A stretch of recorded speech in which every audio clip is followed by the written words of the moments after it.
thing I've just noticed about this vehicle, which is extremely annoying, is its ability to demist is appalling. The only way you can clear the windows is with the windows open. 0 to 60 tests.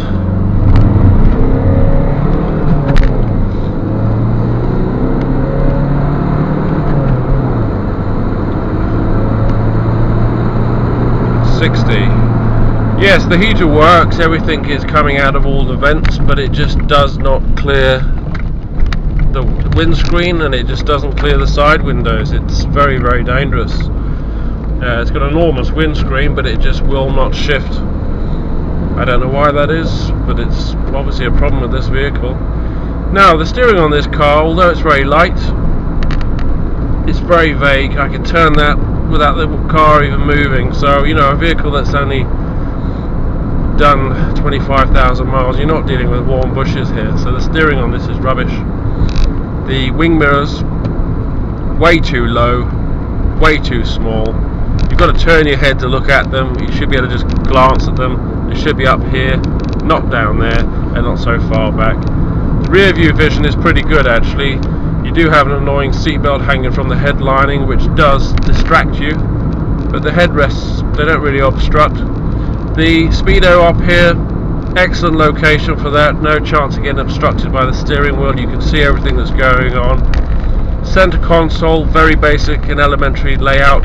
That's exactly what you want when you're driving down. You want to be able to put the heating on without taking your eyes off the road. So 10 out of 10 to the car manufacturer for getting that one right at least. Now, this is the manual gearbox. It's a 5-speed manual. Personally, I think this could do with a 6th gear, especially for motorway travel. It's big. It's a very spacious car. You got a big room in here, a lot of headroom, a lot of leg room. It's certainly comfortable enough, but I would say the driving position isn't. I feel like I'm sitting on a bench. I'm not sitting in the car around me. I'm sitting high up and everything's down below. So you can't help but lean your back over while you're driving, and to drive this car a long distance would be absolutely agonizing. I think you really want to bear that in mind if you're thinking about buying one of these for long distance travel. The actual ride itself is not too bad.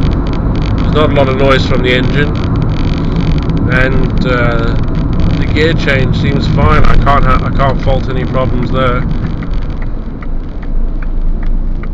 The brakes I would describe as they're effective, but they're certainly not powerful, and the delivery didn't really feel that balanced.